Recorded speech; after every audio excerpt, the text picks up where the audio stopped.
अस्सलाम वालेकुम, welcome back to the new reaction video. और अभी जिस वीडियो के ऊपर हम लोग रिएक्ट करने वाले हैं बेसिकली पाकिस्तान के ऊपर वीडियो है अभी एंड न्यू की, और इसका टाइटल है Again, Pakistan economic crisis. How Pakistan built a nuclear bomb. अच्छा यार, ये मुझे भी बनाना आता है न्यूक्लियर बम, पता है? मैंने कितनी बार बनाया है। वो जो पीछे से छोड़ते हैं उसको न्यूक्लियर बॉम्ब नहीं कहते। अच्छा, उसको कुछ और कहते हैं। खैर, इस रील वीडियो का लिंक आप लोगों को डिस्क्रिप्शन में मिल जाएगा, और हमारे साथ सारे सोशल मीडिया अकाउंट्स के लिंक भी आप लोगों को डिस्क्रिप्शन में मिल जाएंगे। अगर चैनल को सब्सक्राइब नहीं किया, सब्सक्राइब, लाइक एंड शेयर। और आप लोग भी कोई ना कोई वीडियो सजेस्ट कर सकते हो, तो लेट्स गो, इसको स्टार्ट करते हैं, देखते हैं क्या है। 25 साल पहले भारत और पाकिस्तान दोनों देशों में कुछ ऐसा हुआ था जिसने पूरी दुनिया को शॉक कर दिया। दोनों देशों ने न्यूक्लियर बॉम्ब्स टेस्ट किए और ये डिक्लेयर कर दिया कि यस, हम न्यूक्लियर पावर्स हैं। पाकिस्तान के पास न्यूक्लियर बॉम्ब्स आए कैसे? कहानी काफी इंटरेस्टिंग है और एज इंडियंस हमें ये कहानी समझनी काफी जरूरी है। बट क्यों? क्योंकि आज पाकिस्तान को चारों ओर से खतरा है। अंदर से सिविल वॉर का। मेरी बात सुनो, हमारा कश्मीर डाल दिया करो। अपना कश्मीर अगर अलग करना ही है तो कर दिया करो, हमारा कश्मीर डाल दिया करो। गिलगित बल्तिस्तान भी हमारे पास है। मैप पूरा किया चाइना करो। से डेट का खतरा और तालिबान का भी खतरा। पाकिस्तान एक लौता देश है जो न्यूक्लियर पावर भी है और इतना अनस्टेबल भी। पाकिस्तान के न्यूक्लियर्स अगर गलत हाथ में पड़े तो बहुत मार पूरी खाई है दुनिया हमारे को लोगों ने। खतरा है। ये है हमारी सीरीज पाकिस्तान एक्सप्लेन, जहां हम हमारे पड़ोसी देश को गहराई से समझने की कोशिश बहुत करते हैं। गहराई अगर में आपको आप ये चले वीडियोस जाते हो। इंटरेस्टिंग लगते हैं तो चैनल को सब्सक्राइब कीजिए। ये आपके लिए तो फ्री है, लेकिन इससे हमारी बहुत हेल्प होती है। Chapter 1, toxic competition. भारत और पाकिस्तान दोनों देश सिर्फ नेबर्स नहीं है। स्पोर्ट्स से लेकर स्पेस तक हर बात एक रेस में, एक कंपटीशन में कन्वर्ट हो जाती है। ये एक फैक्ट है। हिस्ट्री ये है कि 1962 में हम चाइना से वॉर हार गए थे। हम प्रिपेयर्ड नहीं थे और हमने चाइना को अंडर एस्टिमेट किया था। 16 अक्टूबर 1964 को चाइना ने अपना पहला न्यूक्लियर टेस्ट किया और इमीडिएटली 1967 में एक हाइड्रोजन बॉम्ब भी डेटोनेट किया।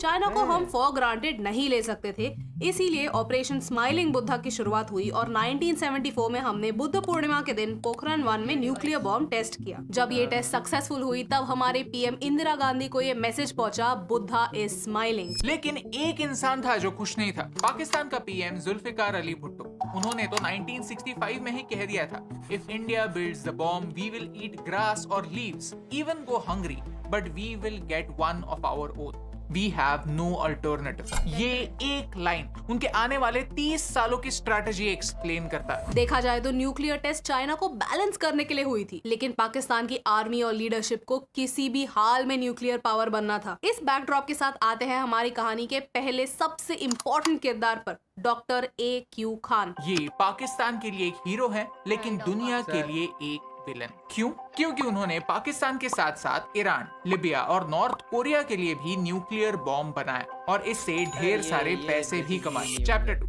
AQ खान की कहानी। AQ खान की लाइफ पर एक पूरी मूवी बन सकती है। उनका इसमें भी हमारी स्टैब्लिशमेंट है इसको रगड़ने में। या वो तो एक अलग वो है, बाकी जन्म भोपाल मध्य प्रदेश में हुआ पार्टीशन के पहले। पार्टीशन भारत और पाकिस्तान के इतिहास का सबसे दर्दनाक चैप्टर था। भारत पाकिस्तान पार्टीशन के दौरान दोनों देशों से 10 लाख से ज्यादा लोग मारे गए और न जाने कितने लापता हो गए। लोगों की फैमिलीज उजड़ गई, घर जल गए और दोनों देशों के लोगों ने एक दूसरे को इसके लिए ब्लेम किया। सच तो यह है कि फॉल्ट ब्रिटिशों का था, लेकिन वो तो भाग गए, छोड़ गए कई घाव। AQ खान ने बचपन में देखा कि जो ट्रेनें भारत से पाकिस्तान जा रही थी उनमें मुसलमानों को मारा जा रहा था। ट्रेन से पाकिस्तान जाते जाते उनके साथ भी एक इंसिडेंस हुआ जिसने उन पर एक लंबी छाप छोड़ी। एक इंडियन पुलिस ऑफिसर ने ट्रेन में उनका सोने का पेन चुरा लिया। फिर उन्हें ऐसा लगने लगा कि सारे हिंदू चोर होते हैं। आगे जाकर वो बर्लिन गए और उन्होंने एक डच लड़की से शादी कर ली। उनकी वाइफ लोकल थी तो उन्हें नेदरलैंड्स में FDO नाम की एक कंपनी में न्यूक्लियर एनर्जी के सीक्रेट काम करने के लिए क्लियरेंस मिल गया। खान FDO के लैब्स में बिना सिक्योरिटी क्लियरेंस के घूमते थे। वो न्यूक्लियर कन्वेंशंस और ट्रेड शोज में जाके वेंडर्स से बातचीत करते थे। FDO got a manufacturing contract to make centrifuges that make uranium for nuclear devices. और सेंट्रीफ्यूज के डिजाइन्स जर्मन में थे। AQ खान जर्मन फ्लुएंटली बोलते थे, इसीलिए उन्हें ट्रांसलेशन का काम मिला और ट्रांसलेट कर करते करते उन्होंने ब्लूप्रिंट्स के फोटोज भी ले लिए और टेक्निकल डिटेल्स नोट डाउन कर लिए ताकि इसका इस्तेमाल फ्यूचर में हो सके। 1971 में पाकिस्तान भारत से वॉर हार गया था और ईस्ट पाकिस्तान सेपरेट होकर बांग्लादेश बन गया था। इस वॉर ने डॉक्टर AQ खान पर एक डीप इम्पैक्ट छोड़ा और उन्होंने जुल्फिकार अली भुट्टो को एक लेटर लिखा to aid Pakistan in building a nuclear bomb. जब वो जुल्फिकार अली भुट्टो से मिले तब उन्होंने मिलकर पाकिस्तान के लिए न्यूक्लियर बॉम्ब बनाने का प्लान बनाया। AQ खान फिर वापस नेदरलैंड्स चले गए और उन्होंने सेंट्रीफ्यूज के ब्लूप्रिंट्स, फोटोज, सप्लायर्स का सारा डेटा पैक कर लिया और वो पाकिस्तान चले आए। ऐसा कहते हैं कि AQ खान को अनराइवल्ड पावर्स मिले थे न्यूक्लियर प्रोग्राम सेटअप करने के लिए। उनके अंडर कहूटा नाम के एक विलेज में खान रिसर्च लेबोरेटरीज शुरू हुआ ताकि वो सेंट्रीफ्यूज की मदद से यूरेनियम एनरिच करे। To put it simply, nuclear bomb में जो फ्यूल है वो इधर प्लूटोनियम हो सकता है जो एग्जिस्टिंग न्यूक्लियर रिएक्टर का वेस्ट है, या फिर एनरिच्ड यूरेनियम हो सकता है। एक सेंट्रीफ्यूज न्यूक्लियर रिएक्टर के लिए भी और न्यूक्लियर बॉम्ब के लिए भी फ्यूल बना सकता है। It's kind of like making basundi and rabri. Raw material same है, प्रोसेस सेम है, जस्ट टाइम अलग लगता है। खान को जो कंपोनेंट्स चाहिए थे वो पाकिस्तानी एम्बेसीज ने प्रोक्योर किए और जो कंपोनेंट्स एम्बेसीज प्रोक्योर नहीं कर पाते थे उनके लिए शेल कंपनीज बनाए गए। End of course they had a lot of help. Chapter 3, Pakistan और उनके दोस्त। एक न्यूक्लियर बॉम्ब बनाना कोई आसान काम नहीं है और इस प्रोजेक्ट में पाकिस्तान को कई दोस्तों की मदद मिली क्योंकि उन देशों के अपने अपने इंटरेस्ट्स थे। चाइना ने पाकिस्तान को एटम बॉम्ब के डिजाइन दिए और 50 kg highly enriched uranium gift किया। AQ खान खुद कहते हैं कि यूरेनियम के साथ साथ चाइना ने उन्हें बॉम्ब बनाने के लिए बाकी कंपोनेंट्स भी दिए, like a do it yourself kit. Also 1990s में चाइना ने पाकिस्तान के बिहाफ पर एक बॉम्ब भी टेस्ट किया था। At the same time Saudi Arabia and Libya ने R&D के लिए लगने वाला पैसा दिया। कई लोग मानते हैं कि सऊदी अरेबिया और पाकिस्तान के बीच में एक डील हुई है कि अगर सऊदी अरेबिया को कभी भी न्यूक्लियर वेपन्स की जरूरत पड़ेगी वो पाकिस्तान से ले लेंगे। सऊदी अरेबिया ने पहले ही डिक्लेयर कर दिया था कि अगर ईरान अपना न्यूक्लियर प्रोग्राम शुरू करेगा तो वो भी अपना इंडिपेंडेंट न्यूक्लियर प्रोग्राम शुरू करेंगे। अमेरिका, जो दुनिया का एक अनऑफिशियल पीस कीपर बना बैठता है, उन्होंने भी पाकिस्तान की प्रोग्रेस को अनदेखा किया। इनफैक्ट उन्होंने 1950s में ही पाकिस्तानी साइंटिस्ट को खुद न्यूक्लियर टेक्नोलॉजी में ट्रेन किया था। जब पाकिस्तान ये बॉम्ब बना रहा था तब उन्हें फाइनेंशियली एड भी किया था क्योंकि तब USSR और भारत काफी करीब थे और अमेरिका को भारत को काउंटर करने के लिए एक एलाय चाहिए था। डच अथॉरिटीज ने AQ खान और उनकी चोरी के बारे में CIA को भी इन्फॉर्म कर दिया था, लेकिन CIA ने उन्हें इग्नोर किया और डच अथॉरिटीज को AQ खान को अरेस्ट करने से रोक दिया। ये सारी बातें हम आपको व्हाट्सएप यूनिवर्सिटी से नहीं, CIA के डीक्लासिफाइड डॉक्यूमेंट से बता रहे हैं जो आप यहाँ पर पढ़ सकते हैं। अमेरिकन प्रेसिडेंट रोनाल्ड रेगन की गवर्नमेंट को पता था कि 1970s और 1980s में पाकिस्तान अपना न्यूक्लियर प्रोग्राम चला रहा था। इनफैक्ट एक इंटरव्यू में पाकिस्तानी PM जनरल जिया उल हक कहते हैं कि पाकिस्तानी आर स्मार्ट पीपल क्योंकि वो न्यूक्लियर रिसर्च कर रहे थे, लेकिन ऐसा बता रहे थे कि वो कोई रिसर्च नहीं कर रहे और इसी दौरान USA से ह्यूमैनिटेरियन और इकोनॉमिक एड भी ले रहे थे और साथ ही साथ भारत को भी अनबैलेंस्ड रख रहे थे क्योंकि वो अपनी मिलिट्री कैपेबिलिटीज बढ़ा रहे थे। जब USSR ने अफगानिस्तान पर अटैक किया तब पाकिस्तान का अमेरिका ने फायदा लिया, वहाँ अपने मिलिट्री बेसिस बनाए और सोवियत रशिया पर नजर रखी। लेकिन वॉर खत्म होते ही उन्होंने पाकिस्तान पर ही सैंक्शंस लगाए। ये बात हमें बार बार रिमाइंड करती है कि जैसे ब्रिटिशों ने भारत और पाकिस्तान दोनों देशों का फायदा लिया, वैसे ही आज वेस्टर्न देश भी करते आए। हम दो देशों को वॉर से दूर रखने के बजाय वॉर के और नजदीक ला रहे हैं। इसमें उनका फायदा है और हम दोनों देशों का नुकसान। चैप्टर 4, 1998 का साल। मई 1998 एक काफी सिग्निफिकेंट मंथ था। 11th एंड 13th मई को भारत ने न्यूक्लियर टेस्ट किए एंड 27th एंड 28th मई को पाकिस्तान ने न्यूक्लियर टेस्ट किए। इन टेस्ट्स की स्टोरी काफी इंटरेस्टिंग है। 11th मई को जब भारत ने न्यूक्लियर टेस्ट किए तब पाकिस्तान के prime minister Nawaz Sharif Kazakhstan में थे। वो वापस आए और उन्होंने अपने फॉरेन सेक्रेटरीज, मिलिट्री पर्सनल और साइंटिस्ट के साथ एक मीटिंग की। इस मीटिंग में उन्होंने एक डिसीजन लिया कि आगे क्या करना चाहिए। उनके पर्सपेक्टिव से भारत के न्यूक्लियर टेस्ट एक क्लियर प्रोवोकेशन थे जिसने बैलेंस ऑफ पावर पलट दिया था। पाकिस्तानी पॉपुलेशन ने भी उनके लीडरशिप पर प्रेशर डाला कि यस, न्यूक्लियर टेस्ट करने चाहिए। अब न्यूक्लियर टेस्ट कहाँ करने चाहिए? पाकिस्तान ने बलूचिस्तान की चगी को चुना क्योंकि वहाँ के माउंटेन्स में हार्ड रॉक था जो ब्लास्ट विथस्टैंड कर सकता था। न्यूक्लियर टेस्ट की तैयारी काफी समय से चल रही थी क्योंकि न्यूक्लियर टेस्ट के लिए अंडरग्राउंड टनल्स बनाने पड़ते हैं, लोगों को इवैक्यूएट करना पड़ता है और ये काम 10-15 दिनों में नहीं हो सकता। अब क्योंकि पूरी दुनिया की नजर पाकिस्तान पर थी, वो अपने न्यूक्लियर बॉम्ब को चगी डायरेक्टली नहीं ले जा सकते थे। उन्होंने पार्ट्स में ले जाकर वहाँ असेंबल किया और फाइनली उन्होंने 27th मई को अपना न्यूक्लियर डिवाइस टेस्ट किया। उनके साइंटिस्ट कहते हैं कि डेटोनेशन के बाद कुछ समय तक उन्हें कुछ दिखाई नहीं दिया। कुछ समय बाद धुआं ही धुआं हुआ और चगी की माउंटेन्स गोल्डन हुए। इन गोल्डन माउंटेन्स को देखकर साइंटिस्ट को पता चला कि टेस्ट सक्सेसफुल था। उनके साइंटिस्ट क्या कहते हैं, सुनिए। And this is a feeling shared by all my colleagues that we are coming here for a spiritual pilgrimage. There's new hope, confidence and faith in the future among the people of Pakistan after this historical technological achievement which was made possible by Pakistan scientists. Chapter 5 nuclear war का danger. Pakistan के nuclear test के बाद south Asia दुनिया का सबसे बड़ा nuclear conflict zone बन गया था और पूरी दुनिया में डर था कि यहाँ पर एक न्यूक्लियर वॉर हो सकता है। One of the lines that Nawaz Sharif said after Pakistan nuclear test stuck with me. Bharat ने जो एटमी तजुर्बात किए हैं हमने उसका भी हिसाब चुका दिया है, लेकिन ये बातें सिर्फ बातें लगती हैं, क्योंकि 19 फरवरी 1999 को हमारे पीएम अटल बिहारी वाजपेयी जी अमृतसर से एक बस लेकर लाहौर पहुंचे दो देशों में दोस्ती का हाथ बढ़ाने के लिए। ये कदम दो न्यूक्लियर पावर्स के लिए काफी इंपॉर्टेंट था। उन्होंने लाहौर डिक्लेरेशन भी साइन किया जिसमें कई पीस क्लॉजेस थे कि वो एक दूसरे के देश में इंटरफियर नहीं करेंगे, डायलॉग्स कंटिन्यू करेंगे ताकि दोनों देशों में पीस हो, एक्सीडेंटल न्यूक्लियर वेपन यूज ना हो, इस पर भी बात हुई थी। लेकिन क्या पाकिस्तानी आर्मी पीस के बारे में सिंसियर थी?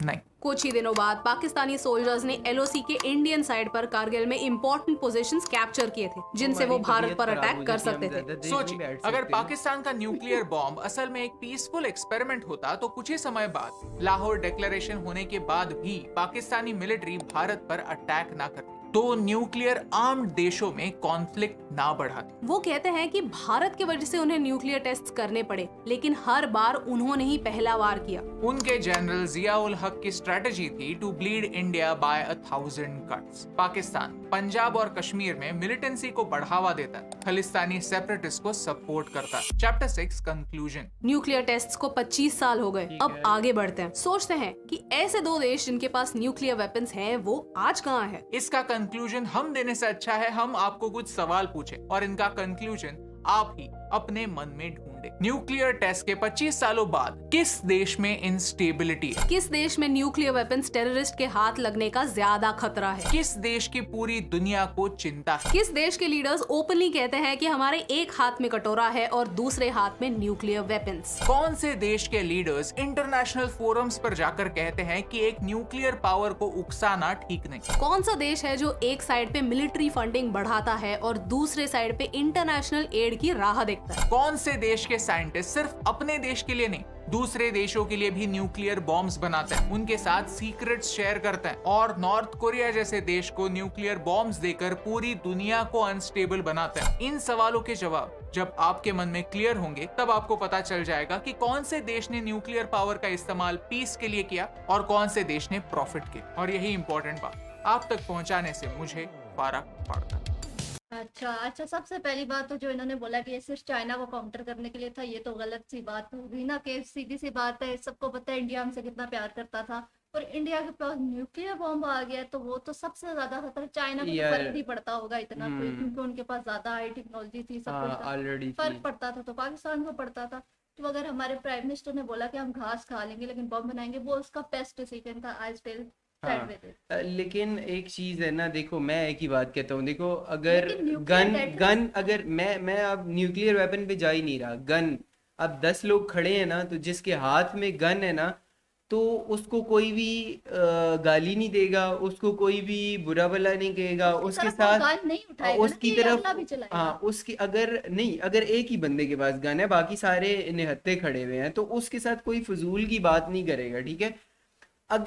अगर कुछ गलत किया भी, चाहे वो जितना अच्छा है, वो बहुत नेक इंसान है, उसने कभी कुछ गलत काम नहीं किया, लेकिन उसके हाथ में गन है, ठीक है। अगर आप उसको मारोगे तो उसने अगर मैं उसको एक थप्पड़ लगाऊंगा ना तो उसने निकाल के गोली मारनी है। एक बात कुछ ना भी बोलो, वो तो आपको डराएगा ना, गन दिखा देगा। हाँ, तो बेसिकली यही चीज था जिस वजह से पाकिस्तान ने भी फिर न्यूक्लियर डेटरेंस कहते हैं कि इंडिया ने जब न्यूक्लियर पावर अटेन की तो डेफिनेटली बैलेंस ऑफ पावर इस एरिया में करने के लिए हमें भी जरूरी था। तो बाकी अगर न्यूक्लियर पावर बन भी गया तो पाकिस्तान ने किसी को मेरे ख्याल से ज्यादा टेररिस्ट के हाथ लगने का खतरा है, तो भाई अगर आप ये खुद मानते हैं कि हमारी मिलिट्री बहुत स्ट्रांग है, तो इतनी स्ट्रांग मिलिट्री के पास अगर कोई चीज है तो आपको लगता है कि उसको कोई हमारी मिलिट्री यार ये मिलिट्री के अंडर में होती हैं चीजें, और पाकिस्तान जितना मर्जी पॉलिटिकल अनस्टेबल हो जाए लेकिन हमारी मिलिट्री को कुछ भी फर्क नहीं पड़ता, क्योंकि आपके ही कहने के मुताबिक हमारी मिलिट्री मतलब ठीक ठाक बहुत बड़ी कंपनी है यार। हाँ, वेपन की वजह से पाकिस्तान के जो इस्लामिक वर्ल्ड में था एक अलग इम्पोर्टेंस इम्पोर्टेंस मिली है। और वो कोई बात सुनता है, वो कहते हैं ना कि घर में अगर जो बच्चा कमा रहा होता है तो हाँ। उसकी सबसे ज्यादा बात सुनी जाती है। भले ही तो पैसे हमारे नहीं है तो क्या भले ही हुआ भाई, पैसे हमारे पास एक सबसे मेन चीज है जिसकी हाँ, वजह से अगर जिस दुनिया वजह से डरती है हम पे दुनिया डर- अटैक करने से, तो अच्छी बात है ना कि हम पे अटैक मत करो भाई, हमारे पास भी है। हाँ, हमारे पास भी है। और बाकी ये है कि आहिस्ता आहिस्ता ये है कि मुल्क के हालात, मुल्कों के हालात, अच्छा ये जो पाकिस्तान के हालात अभी है ना, हम्म। इससे ज्यादा बुरे हालात इंडिया के 1991 में थे। हाँ लेकिन इससे निकल जाएगा, ज्यादा बुरे उसको अभी हालात हो जाएगा। 1991 में थे इंडिया के। तो ये टाइम आते रहते हैं, कंट्रीज के ऊपर अभी इंस्टेबिलिटीज कि आप होती रहती हैं। अमेरिका के देख लें, उसकी इकोनॉमी का क्या हो रहा है। अगर इंडिया ने 1991 में इस निकल तरह आया से ना, बैंक्स बंद हो रहे हैं, सब कुछ हो रहा है, तो हम पाकिस्तान तो हम भी बिल्कुल- निकल आएंगे यार। हम ये निकल ये आएंगे। थोड़ा सा टाइम है, निकल जाएंगे इंशाल्लाह इन चीज़ों से। चलो। खैर, वीडियो काफ़ी इंटरेस्टिंग थी। और बाकी रही एक्यू खान की बात कि उन्होंने बाकी कंट्रीज के साथ शेयर किया है, तो ये अभी तक किसी ने प्रूव नहीं किया, ना ही उनको इसके लिए सज़ा दी गई थी। लेकिन वो भी इनको सिर्फ इसलिए बंद रखा गया था कि यार आप आपके अगेंस्ट ये चार्ज हैं, लेकिन वो भी नहीं हो सके थे, मतलब प्रूफ नहीं हुए थे। तो खैर, ये आने वाले टाइम में और अगर चीज़ें कुछ खुल के सामने आती लेकिन हैं हमारे तो फिर लिए पता तो वो चलता हीरो है। थे, हीरो हाँ, है, हैं और और हीरो रहेंगे। रहेंगे।